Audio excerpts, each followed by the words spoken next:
Hi and welcome to StudyIQ's English course. आज के lecture में we will continue our conversations where idioms have been used. So आज हम एक specific conversation को देख रहे हैं दो लोगों के बीच में जो कि उनके एक high school reunion पर हो रहा है. So a reunion is schools and colleges and offices like अक्सर organize करते हैं जहाँ पर जो लोग पहले वहाँ पढ़ा करते थे या काम करते हैं वो कुछ सालों बाद आकर मिलते हैं. So that is a reunion. So यहाँ पर दो दोस्तों के बीच में नॉट दोस्त बट लाइक दो लोग जो सेम जगह जाते थे वो 20 साल बाद अब मिल रहे हैं. So we're gonna look at their conversations and the idioms they have used. First, we will go through the entire conversation. So stay with me. Alright? So we have a conversation between Doug and Alan. D-O-U-G is pronounced as Doug. Alright? Doug. And the second person is Alan. So Doug says, Alan, it is so good to see you again. How long has it been? 20 years. Long time no see, buddy. I'm so glad I came to the reunion. I had the feeling you would be here. So, हम यहाँ पर अपना idiom underline करेंगे. Long time no see. We will come back to this conversation where we will see how the idiom had been used and what it means. Alright? I wouldn't miss it for the world. Wow, you're dressed to kill. It's not every day that we have a 20th reunion. You've got a point there. Why don't we have a seat and catch up? I'm sure you've got plenty of stories. I'm sure you do too. Let's booze it up a little and exchange stories. Still drinking, huh? What's that supposed to mean? I'm just yanking your chain. Of course we're going to drink to celebrate. In fact, I plan on having both sheets in the wind by the end of the evening. This should be plan. Plan on having both sheets in the wind. That's my buddy. What are you drinking? Whiskey, sir. You? I'm just working on a beer. So, what do you do to bring home the bacon? Oh, that's a long story. It's not been so easy, but we're getting by. Really? I'm sorry to hear that. Yeah, well, I unfortunately flunked out of the college, so I had to take what I could get. I just didn't think it was worth the time. Alan का A यहाँ missing है. Yeah. I just didn't think it was worth the time, so I let my studies slide. Now I really regret it. But you look pretty good. I'm sure you're doing okay. Well, I had to find a new goal. I got into sales and have done quite well. I'm glad to hear everything has worked out for the best. It hasn't been the best case scenario, but not the worst case scenario either. It's funny how things go. Yeah, sometimes it's best to face the music and make the best of it. Yes. So enough about me. What about you? Are you among the movers and shakers? Well, I have to admit I've done well. I'm not surprised. You always had a good head for figures. You went into business, right? Yes, it was that obvious, wasn't it? You were kind of a nerd. Hey, I was not. I was good in tennis. I know. I'm just pushing your buttons. You were always worried about being called nerd. It's been great seeing you again. You too, Doug. I wish you all the best. Now, before we go back to our dialogue, we're going to have a look at the idioms that were used. So, have a whale of a time means to enjoy yourself and have a good time. Alright? So, when you say I had the whale of a time, उसका मतलब होता है कि आपने बहुत मज़े किए, आपका समय बहुत अच्छा बीता. To catch up मतलब कि किसी से मिलकर बातें करना कि आपने उस पॉइंट तक क्या क्या किया है, आपकी ज़िंदगी में क्या क्या हुआ है. सो जैसे आप किसी से बहुत दिन बाद मिलते हो और आप उनसे बोलते हो कि hey let's meet and catch up. तो उसका मतलब होगा कि चलो मिलते हैं एंड बैठकर बातें बातें करते हैं.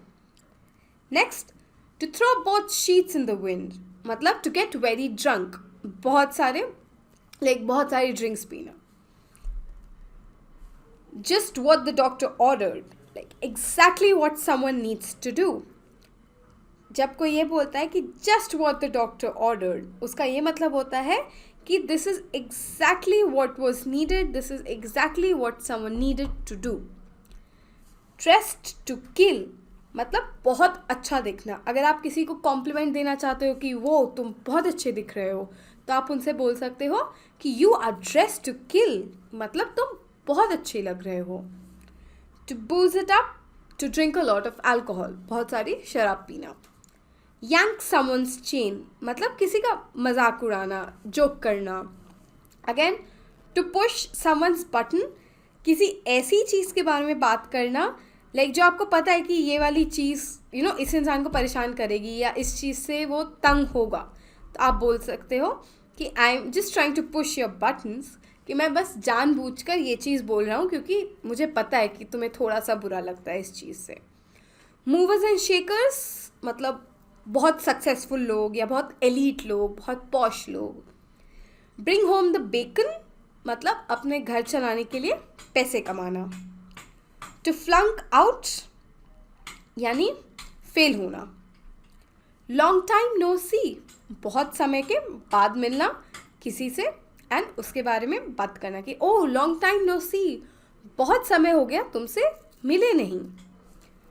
बेस्ट केस सिनेरियो, कि जो भी हो सकता था, जो भी लाइक उस सिचुएशन में से जो भी अच्छा निकल सकता है वो. वर्स्ट केस सिनेरियो, जो सबसे बुरा ऑप्शन हो सकता है उस चीज़ में. सो ये हम जब यूज़ करते हैं तो एक साथ ही यूज़ करते हैं. जैसे आप किसी को बोलना चाहते हैं कि अरे ये काम कर तो लो, लाइक कोशिश तो करो, क्या होगा. बेस्ट केस सिनेरियो, लाइक सबसे अच्छी चीज़ इससे क्या हो सकती है कि यू गेट अ जॉब. से अगर आप किसी को बोल रहे हो कि इस जॉब के लिए अप्लाई तो करो. Best case scenario, you get the job. Worst case scenario, you don't get the job. कि सबसे अच्छी चीज़ क्या हो सकती है, तुम्हें जॉब मिल जाएगी. इस चीज़ से सबसे बुरा क्या हो सकता है कि तुम्हें जॉब नहीं मिलेगी. तो हम इस तरह से बात करते हैं जब हम किसी को ऑप्शन दे रहे हैं कि यार तुम ये वाली चीज़ करके देखो, सबसे अच्छा रिजल्ट उसमें से ये निकल सकता है, सबसे बुरी चीज़ उसमें से ये हो सकती है. सो अगर मैं किसी को बोलती हूँ कि go to college, because best case scenario you gonna have a lot of fun, तुम्हें बहुत मज़ा आएगा. Worst case scenario, you might not like it, कि तुम्हें नहीं अच्छा लग सकता है. ऑलराइट. फेस द म्यूजिक, मतलब किसी चीज़ के लिए रिस्पॉन्सिबिलिटी एक्सेप्ट करना, किसी चीज़ की रिस्पॉन्सिबिलिटी मानना. Have a good head for figures, मतलब बिजनेस में बहुत अच्छा होना. जब हम किसी को बोलते हैं you have a good head for figures, मतलब अच्छा तुम तो बिजनेस में बहुत अच्छे हो. राइट. सो ये थे हमारे इडियम्स जो यूज़ हुए थे. अब हम अपनी कॉन्वर्सेशन पे वापस चलते हैं. So Doug says, Alan it is so good to see you again. Alan, तुमसे दोबारा मिलकर बहुत अच्छा लग रहा है. How long has it been, कितना समय हो गया है. How long has it been, कितना समय हो गया है. 20 years, 20 साल. Alan, long time no see buddy. Again हमने डिस्कस किया है लॉन्ग टाइम नो सी मतलब हम किसी ऐसे इंसान का बोलते हैं जिसे हमने बहुत समय से नहीं देखा और अब वो हमें मिल रहा है. सो इसे लॉन्ग टाइम नो सी, इतना समय हो गया, अब दिख रहे, अब मिल रहे हो. I am so glad I came to the reunion. मैं बहुत खुश हूँ कि मैं इस रियूनियन पर आया. आई had the feeling you would be here. मुझे ऐसा लग रहा था कि तुम यहाँ होगे.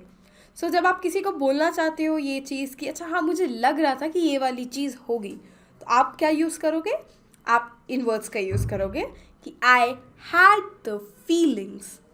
या फिर अगर आप बोलना चाहते हो कि मुझे ऐसा लग रहा है कि कुछ बुरा होने वाला है, तो आप बोलोगे I have a feeling that something is about to go wrong.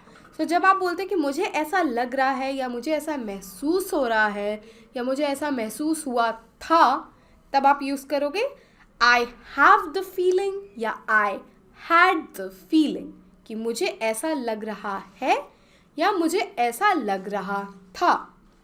So I had the feeling you would be here. मुझे ऐसा लग रहा था कि तुम यहाँ होगे. I wouldn't miss it for the world. I wouldn't miss it for the world. जब आप ये बोलते हो तो आप बोलते हो कि ओह ये वाली चीज़ तो मैं किसी चीज़ के लिए नहीं छोड़ता. जैसे आपकी फ्रेंड ने आपको बर्थडे पे इनवाइट किया कि I would really like you to come to my birthday party. तो आप बोल सकते हो उसको oh I wouldn't miss it for the world, कि चाहे कुछ हो जाए मैं तो यहाँ आऊँगा ही. तो जब भी आप ये बोलना चाहते हो किसी को या ये बताना चाहते हो कि यहाँ तो मैं डेफिनेटली आऊँगा या ये चीज़ तो मैं डेफिनेटली 100% विदाउट डाउट ये वाली चीज़ तो करूँगा ही, या इस जगह मैं आऊँगा ही या मैं आऊँगी ही, तो आप बोल सकते हो I wouldn't miss it for the world. चाहे कुछ हो जाए मैं ये मिस नहीं करूँगी. Right. Wow you're dress to kill. तुम बहुत अच्छे लग रहे हो. किसी को बोलना यूर ड्रेस टू किल मतलब तुम बहुत अच्छे लग रहे हो या तुम बहुत वेल ड्रेस्ड हो. It's not every day that we have a 20th reunion. Again ये एक एक्सप्रेशन है बोलने का जब आप बोलना चाहते हो कि अच्छा हाँ लाइक स्पेशल ओकेजन्स के लिए तो ये करते ही हैं. तो आप बोल सकते हैं it's not every day that we have a 20th reunion, कि रोज़ रोज़ थोड़ी हमारा 20 साल का रीयूनियन होता है. वैसे ही अगर आप एक पार्टी में जाते हो एंड लोग आपको बोलते हैं wow you look really good. से आपके फ्रेंड की वेडिंग है, आपकी फ्रेंड की शादी हो रही है एंड आप बहुत अच्छे से सजे हुए हो एंड कोई बोलता है वाओ यू लुक ग्रेट. आप बोल सकते हो well it's not every day my friend gets married. तो जब आप ये बोलते हो कि it's not every day that, उसके बाद जो भी हो सकता है कि it's not every day that we have a 20th reunion, it's not every day that I attend my friend's wedding, तब आपका ये मतलब होता है कि आप किसी स्पेशल ओकेजन के लिए कर रहे हो जो बार बार नहीं आता है. Duck says you have got a point there. यहाँ तो तुम सही निकले. Why don't we have a seat and catch up? चलो बैठते हैं and let's catch up. बात करते हैं कि अच्छा हमारे साथ क्या हुआ है. To catch up with someone means कि आप उनसे बैठकर बात करोगे about क्या चल रहा है आपकी ज़िंदगी में, अब तक क्या हुआ, जब तक आप दोनों नहीं मिले उस समय आप लोग की लाइफ में क्या हुआ. I'm sure you've got plenty of stories. कि मैं पक्का श्योर हूँ कि तुम्हारे पास बहुत कहानियाँ होंगी बताने को. Alan says I'm sure you do too. मुझे लगता है तुम्हारे पास भी होगी. Let's booze it up a little and exchange stories. चलो थोड़ा पीते हैं and exchange करते हैं अपनी stories. जो जो हमारी ज़िंदगी में हुआ है उस चीज़ के बारे में बात करते हैं. Duck says still drinking huh? अभी भी पीते हो. Alan says what's that supposed to mean? Imply क्या करना चाह रहे हो, कहना क्या चाह रहे हो. He says I'm just yanking your chain. He's like मैं बस मजाक कर रहा हूँ. जब आप किसी को बोल रहे हो कि मैं तो सिर्फ मजाक कर रहा हूँ या आई वॉज जस्ट जोकिंग, तो आप बोल सकते हैं I was just yanking your chain. मैं सिर्फ मजाक कर रहा था. Of course we going to drink to celebrate. Of course हम पियेंगे सेलिब्रेट करने के लिए. In fact I plan on having both sheets in the wind by the end of the evening. बोलता है कि लाइक इवनिंग के एंड तक, जब इवनिंग ख़त्म होगी मैं पूरी तरह से ड्रंक होने का प्लान कर रहा हूँ. That's my buddy. What are you drinking? Like, तुम क्या पियोगे? He says whiskey. Sir, you? कि मैं whiskey लूँगा. तुम क्या लोगे? It's like I'm just working on a beer. When you say I'm working on a beer, मतलब आप जो भी आप खा रहे हो या पी रहे हो, आप like you're good with that. आप उसी के साथ continue करोगे. So, what do you do to bring home the bacon? काम काज करने के लिए क्या करते हो? Oh, that's a long story. We again discussed in our previous lecture as well कि when someone says कि oh it's a long story, मतलब कि अच्छा ये बहुत लंबी बात है, बहुत complicated बात है, अभी मैं बताना नहीं चाहता, इस बारे में अभी मैं बात नहीं करना चाहता. It's not been so easy but we're getting by. कि इतना आसान नहीं रहा है but कट रहा है. We're getting by कि चल रहा है या लाइफ कट रही है. Really, I'm sorry to hear that. He's like, I'm really sorry to hear that. सुनकर बुरा लगा. So, yeah, well, I unfortunately flunked out of college. कि unfortunately मैं कॉलेज से फेल हो गया. To flunk मतलब फेल होना. फ्लंक आउट होना कि फेल हुए एंड आपको निकाल दिया गया. So I had to take what I could get. So मेरे को लेना पड़ा जो मुझे मिला. I take what I could get या I took what I could get, मतलब जो मिल रहा था मुझे वो लेना पड़ा. रियली ओके, वो हमने कर लिया. Alan says I just didn't think it was worth the time, so I let my studies slide. He says कि मुझे उस समय लगा कि अच्छा ये तो मेरे वक्त के लिए एवर ही है. If you say something is not worth your time, अगर आप बोल रहे हो कि ये चीज़ is not worth my time, तो उसका मतलब होता है कि ये चीज़ आप सोच रहे हो कि आपका समय देने के लिए लायक नहीं है. अगर आपको कोई बोलता है कि अच्छा मेरे साथ म्यूज़ियम चलो, आपको लग रहा है कि यार ये तो मेरे वक्त की आपका वक्त बर्बाद होगा, ये तो यूज़लेस एक्टिविटी है, आप इस चीज़ पे टाइम नहीं स्पेंड करना चाहते हो अपना, आप इस चीज़ को अपना टाइम नहीं देना चाहते हो, तो आप बोल सकते हो कि it is not worth my time, कि मैं ये चीज़ नहीं करना चाहता हूँ. सो एलन सेज कि उसने कॉलेज छोड़ दिया, he failed out of college, क्योंकि उस समय उसे लगता था it was not worth the time. उसे ऐसा लगता था कि लाइक पढ़ाई लिखाई को वक्त देना इतना इम्पोर्टेंट नहीं है उसके लिए. So I let my studies slide. To let something slide is उस चीज़ पे ध्यान व्यान नहीं देना बिल्कुल भी. Now I really regret it. अब उस चीज़ को मैं बहुत रिग्रेट करता हूँ, मुझे लगता है काश ऐसा नहीं करना चाहिए था. But you look pretty good, I am sure you doing okay. But तुम काफ़ी अच्छे लग रहे हो, मैं पक्का श्योर हूँ कि तुम्हारे अच्छी चल रही है. Well I had to find a new goal. Said कि वेल मेरे को नया गोल, नया जॉब ढूंढना पड़ा. आई गॉट इनटू सेल्स, मैं सेल्स में घुसा and have done quite well, and वहाँ अच्छा कर रहा हूँ मैं. I am glad to hear everything is worked out for the best. जब मैं किसी को ये बोलती हूँ कि it worked out for the best, मतलब जो हुआ जैसे हुआ बट अच्छा ही निकला उसमें से कुछ, right. So I am glad to hear everything has worked out for the best. तो बोलता है कि मैं खुश हूँ ये सुनकर कि जो हुआ जैसा हुआ बट अच्छा ही हुआ एंड में. It hasn't been the best case scenario but not the worst case scenario either. Alan बोल रहा है कि कुछ बहुत अच्छा भी नहीं मिला मुझे, इस जो भी मेरी सिचुएशन है कोई बहुत अच्छी नहीं है बट बहुत बुरी भी नहीं है. Doug says it's funny how things go.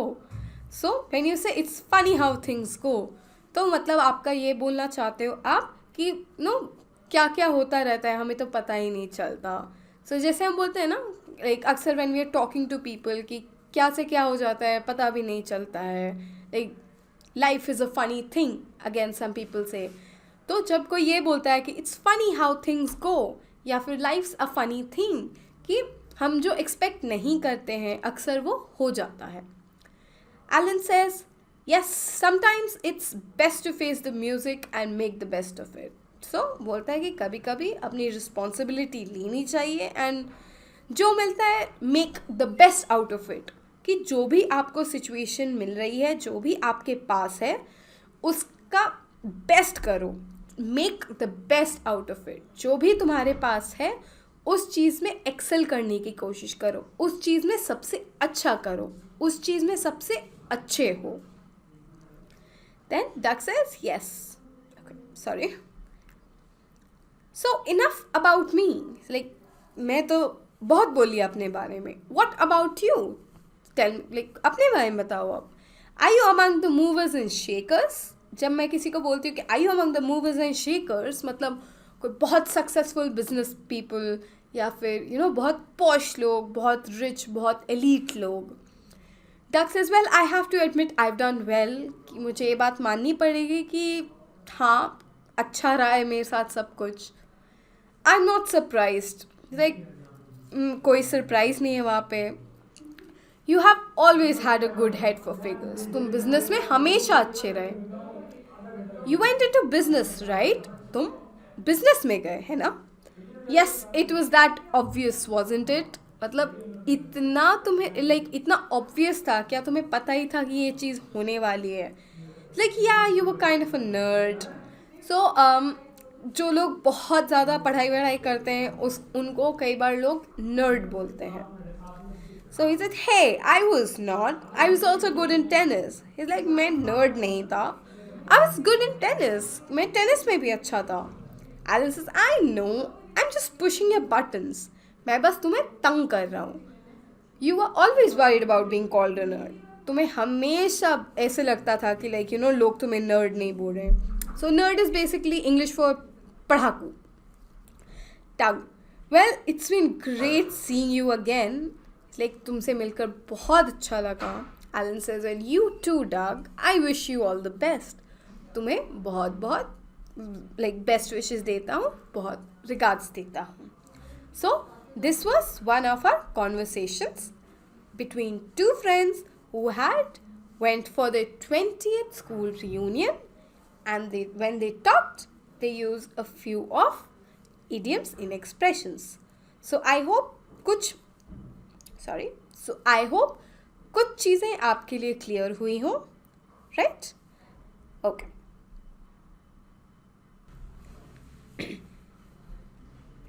Okay. So before we wrap up this lecture, wrap up again is an idiom. इससे पहले इस लेक्चर को ख़त्म करें, we will discuss one particular idiom. हम एक स्पेसिफिक idiom को डिस्कस करेंगे जो अक्सर लोग थोड़ा सा कंफ्यूज हो जाते हैं यूज़ करने में कि कैसे यूज़ करना है. It made my blood boil, यानी मुझे बहुत गुस्सा आया उस चीज़ से. तो यहाँ पर एक छोटी सी कॉन्वर्सेशन है, हम वो देखते हैं कि उसमें ये इडियम कैसे यूज़ किया गया है. So this is a conversation between two people, A and B. A says, you don't sound very cheerful. Have you had a bad day? कि तुम बहुत खुश साउंड नहीं कर रहे हो, क्या तुम्हारा दिन बुरा गया? Have you had a bad day? अगर हम किसी से ये पूछना चाह रहे हैं कि क्या तुम्हारा दिन बुरा गया है, तो हम उससे पूछ सकते हैं Have you had a bad day? Next, B says, not really, it was the journey home. कि not really, कि दिन तो ठीक था, but it was the journey home. कि जो पूरा रास्ता था घर आने का वो रीज़न है. Like, oh, had to wait a long time at the bus stop, did you? कि क्या तुम्हें बस स्टॉप पे बहुत देर तक रुकना पड़ा? Sorry. So B says, no, it was this man on the bus. Oh, he made me so angry. कि like नहीं, लाइक बस में एक आदमी था जिसने मेरे को बहुत गुस्सा दिलाया. So yes, A asks why, what happened? He's like, क्यों, क्या हुआ? So B says, well, the bus was packed and a lot of people were standing. एक बस पूरी तरह से भरी हुई थी. जब मैं बोलती हूँ कि anything was jam packed, यानी बहुत भरा हुआ था वो. So the bus was packed, बस भरी हुई थी, and a lot of people were standing, and बहुत सारे लोग खड़े हुए थे. Then a seat came free and I stood back to let an old lady sit. Says कि then जब एक सीट फ्री हुई, मैं पीछे खड़ी हुई ताकि एक बूढ़ी लेडी जो है, एक बूढ़ी औरत जो थी वो बैठ सके. But before she could get there, a man from behind me just threw himself into it. She says कि इससे पहले कि वो जो बूढ़ी लेडी थी वो सीट तक आ सके, there was a man, एक बंदा था जो पीछे खड़ा था, वो he threw himself into it, कि वो आकर बिल्कुल से बैठ गया उसमें. So A says you shouldn't get upset about these things, कि तुम्हें इतना बुरा नहीं मानना चाहिए, इतना जल्दी गुस्सा नहीं होना चाहिए इन चीज़ों के ऊपर. Says I was furious. जब आप बहुत गुस्से में होते हो तो आप बोल सकते हो I was furious. मैं बहुत गुस्से में थी. I glared at him, but he just sat there and smiled. किसी को glare करना होता है बहुत गुस्से से किसी की तरफ देखना. So whenever someone glares at you, मतलब वो आपकी तरफ बहुत गुस्से से देख रहा है. So try to forget about it. भूलने की कोशिश करो. Like, oh, it makes my blood boil when people behave like that. It makes my blood boil when people behave like that. यानी मुझे बहुत गुस्सा आता है जब लोग ऐसे behave करते हैं. So that is how we use my blood boil, which is an idiom in a sentence. जब आपको बहुत गुस्सा आता है जैसे कि हमने देखा कि इस कॉन्वर्सेशन में जो हमारी बी थी वो बहुत गुस्से में थे. Alright, so this was all about the lecture. अगर आप चाहते हैं कोई ऐसा स्पेसिफिक इडियम है जो आपको अभी तक समझ में नहीं आया हो, so please let us know in the comments. हम उसे समझाने की ज़रूर कोशिश करेंगे. Alright, so this is all for this lecture. I'll see you guys next time. Bye bye.